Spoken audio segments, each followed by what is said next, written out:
ফয়সালের এরকম বাউলি মেরে ক্রিজে ফিরে আসার মাধ্যমে শুরু হয় আমাদের এবারের পয়লা বৈশাখ। সকাল সকাল মাঠে যাওয়ার কথা থাকলেও আমাদের যেতে যেতে সময় হয়ে যায় দুপুর 2টা। এর মধ্যে আমরা কিছুক্ষণ উদুম পাদুম ক্রিকেট খেলি পাগলা রোদের ভিতরে।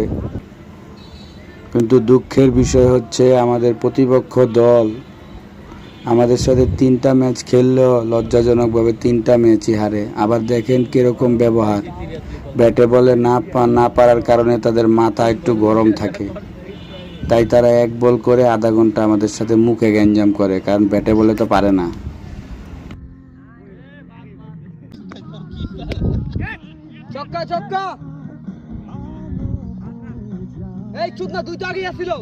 এর মধ্যে আমাদের প্লেয়ারও কম না, চোদনা মুদনা বলে কিছুক্ষণ মাঠে নেমে 4-6 মারে।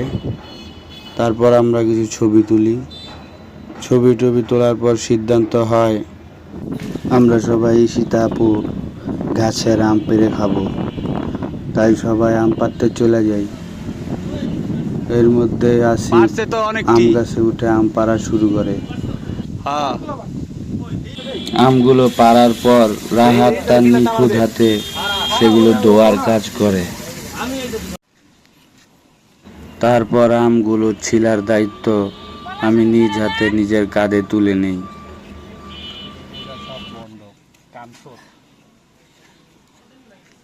আস্তে করে নিজের বন্ধুদেরকে কামচোর বলে আমি আবার আমার আম ছোলা শুরু করি। এদিকে আমার বন্ধুরা গাছের ছায়ায় বসে বসে বাতাস খাচ্ছিল।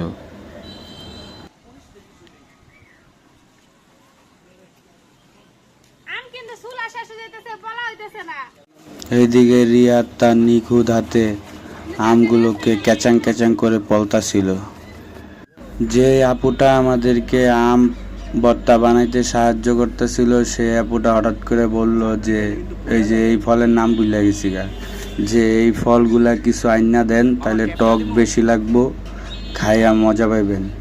তাই এই ফল পাড়ার দায়িত্ব কাঁধে তুলে নেয় রাহাত এবং ফয়সাল, কারণ তারা চুরিবিদ্যায় বিশেষভাবে পারদর্শী।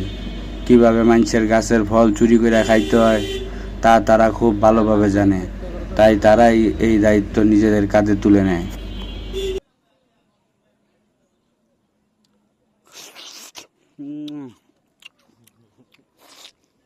খাবা নাকি? এক কামড় খাও।